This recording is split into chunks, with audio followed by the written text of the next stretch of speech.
سلام عرض میکنم به یه انرژی خوانی دیگه از کانال اوراکل پیام. خوش اومدین. خوشحال میشم که من رو به دوستانتون معرفی کنین و در واقع کمک کانال من باشین تا بتونه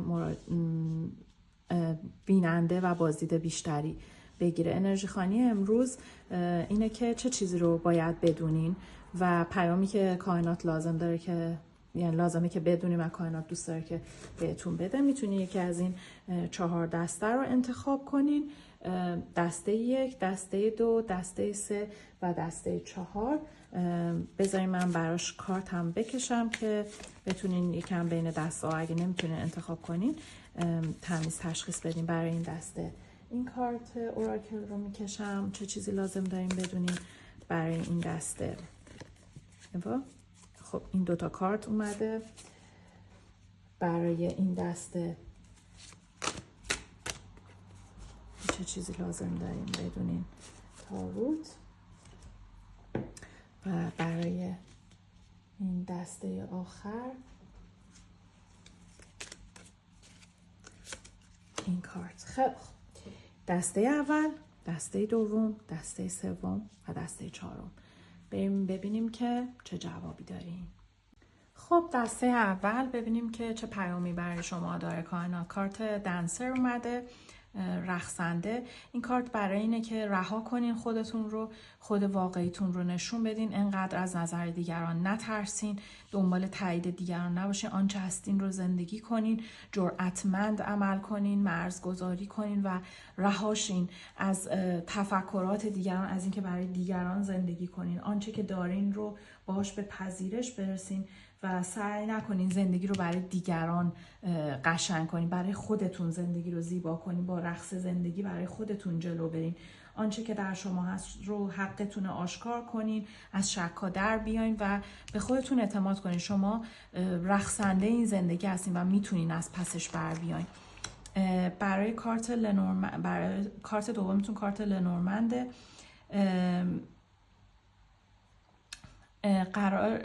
یه عده شما اگر خودتون رو زن هویت یابی میکنین یا خانم هستین، یه پارتنر در راهه براتون. حالا این پیام کائناته، یه پارتنر در راهه. و اگر مرد هستین و این کارت در اومده، انگار که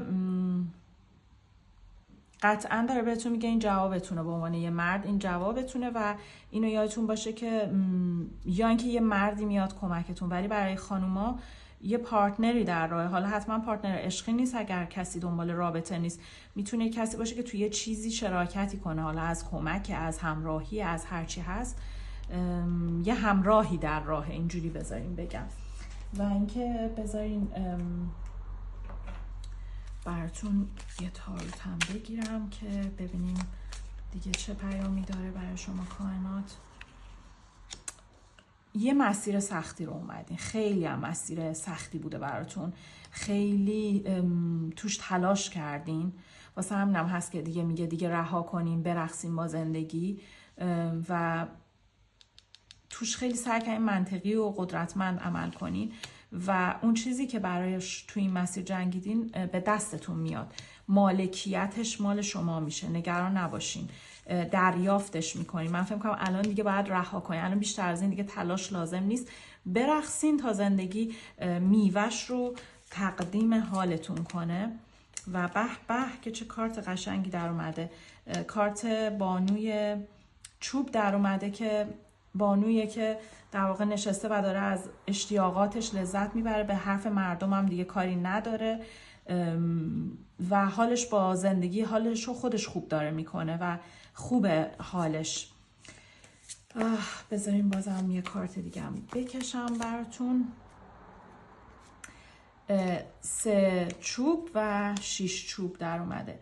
شما خیلی برای مسیرتون، برای این زندگیتون این اخیراً تلاشای خیلی جالبی کردین و پیام کائنات براتون اینه به موفقیت تو این تلاش میرسین. همه براتون اتفاقا دستم میزنن لحظه‌ای که رها کنین دیگه بشینین کنار و منتظر نتیجه کائنات باشین.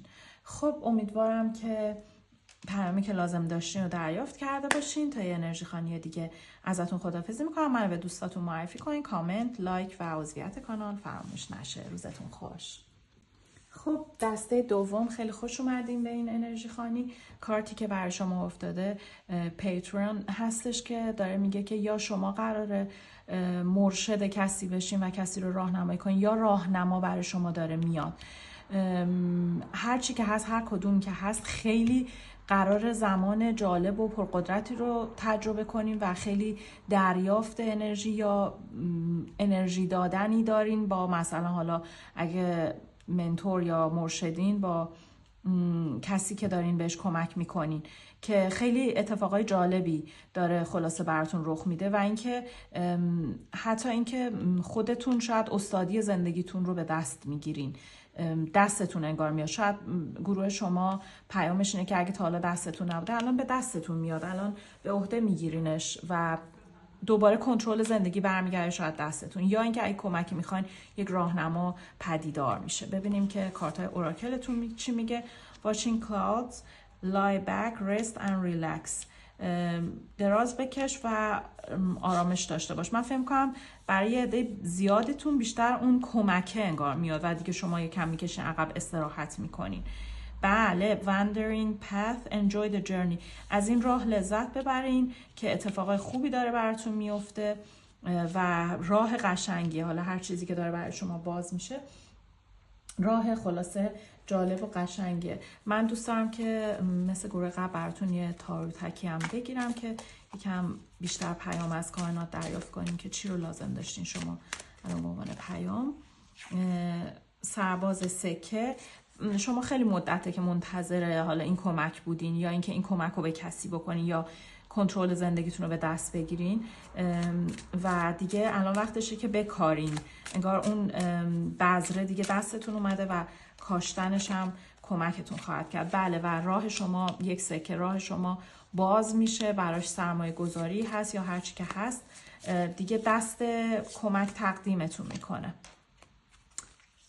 10 چوب، دوران سختی که خیلی روی دوشتون بار بوده به پایان رسیده و حاکم بانوی جام و به اون چیزی که نیاز داشتین و این همه وقت منتظرش بودین انگار میرسین.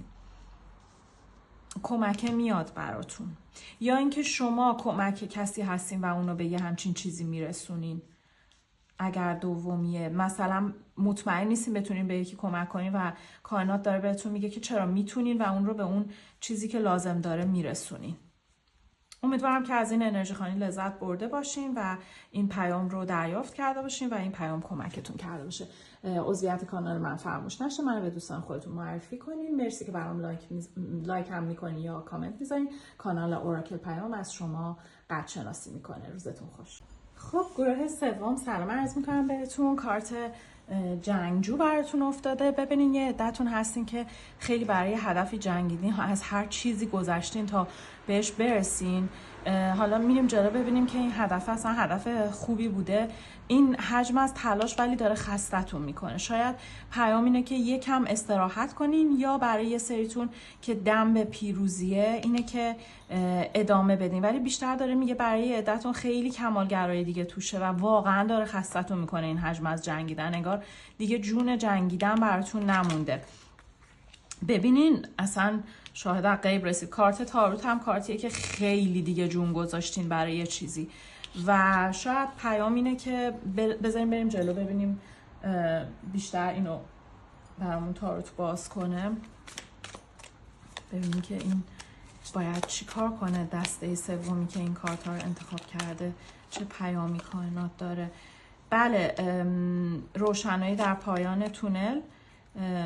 کارت 3 شمشیر که کارت شفا و شستشو بعد از یک سختیه و کارت 4 سکه که کارت به دست آوردن و داشتن و مالکیته. من فکر میکنم که خبر اینه که دیگه داره به پایان میرسه این حجم از دوندگی و سختیتون. کارت سرباز شمشیر و 9 جام.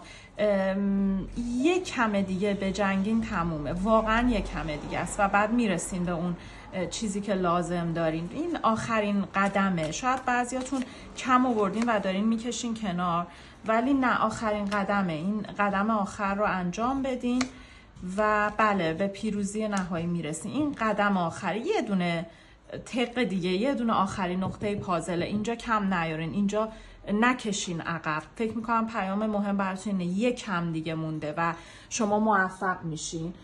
نکشین عقب. خیلی مهمه که ادامه بدین این راهو تا بتونین به اون موفقیتی که دنبالشین برسین. امیدوارم که از این انرژی خوانی لذت برده باشین و جوابتون رو، پیامی که کائنات دوست داشته بهتون بده رو دریافت کرده باشین. خب من هر کاری میکنم، این بچه من نمیره کنار و اومده تو فال شما. کلا هم که گربه ها انرژی خیلی مثبت و خوبی دارن، اشکالی نداره پسرم. دستش هم گذاشت رو کارت شما.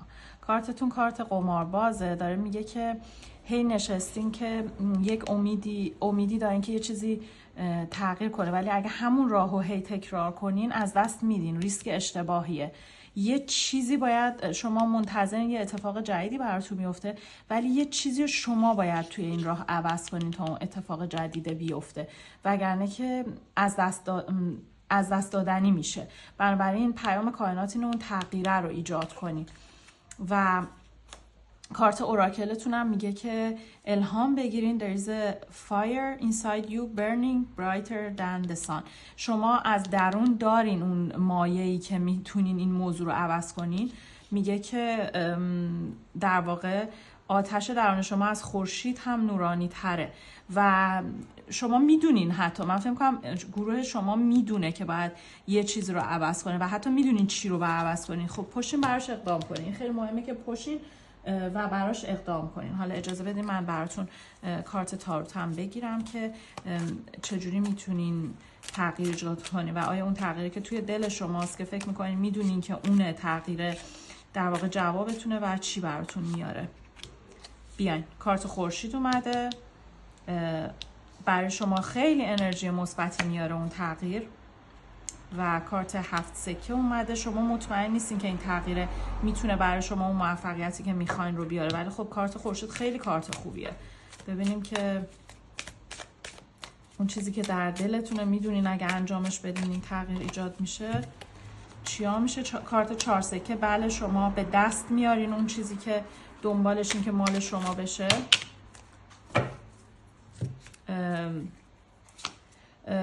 چیزای گذشته تموم میشه. ببینید چقدر جالب. داشت میگفتش که یه چیزیه که هی داره تکرار میشه، یه لوپیه که داره تکرار میشه، چون شما هیچ تغییری ایجاد نمیکنین و هی دارین قمار میکنین اصلا با این قضیه. ولی اگر تغییر ایجاد کنین، هم خورشید میاد توی زندگیتون، همین که ارزشش رو داره، یعنی اون باری که میخواین، باردهی که میخواین، اون میوه که میخواین به دست میارین مال شما میشه و یک تفاوتی ایجاد میشه.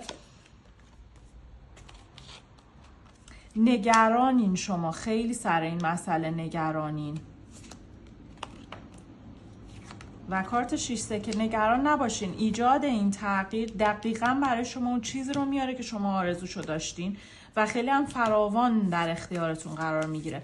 بنابراین تغییره رو ایجاد کنین و به تغییره فکر کنین. من احساس میکنم بیشتر گروهی که این دسته رو انتخاب کردن نیت کاری داشتن، یه مسئله پروژه کاری یا یه چیز مالی انگار نگرانشون کرده. تغییر ایجاد کنین. یه چیزی هست میدونین باید عوضش کنین. مثلا سر کارتونی میدونین باید ویترین رو عوض کنین یا تولید محتواتون رو عوض کنین یا یه کلاسی رو برین شرکت کنین که براتون چیز بیشتری بیاره. هر چی که هست، من نمیدونم، هر چی که هست به هر حال این چیز الان برای شما اون فراوانی رو نمیاره، ولی دقیقاً اون تغییری که به دلتون افتاده دقیقاً برای شما خیلی چیزای جدید میاره که نگرانیتون اصلا رفع میشه و زندگی تازه‌ای رو از لحاظ این سوال، از لحاظ این پیامی که کائنات دارن بهتون میدن و شما به دلتون افتاده که مال کارتونه یا یه چیزیه که خیلی جدی‌تر از همه اولویت دانستنش این قضیه کار بوده، برای شما این تغییر رو خلاصه ایجاد میکنه. امیدوارم که از این انرژی خوانی لذت برده باشین. عضویت فراموش نشه. منو به دوستاتون معرفی کنین تا یه انرژی خوانی دیگه. خدا نگهدار.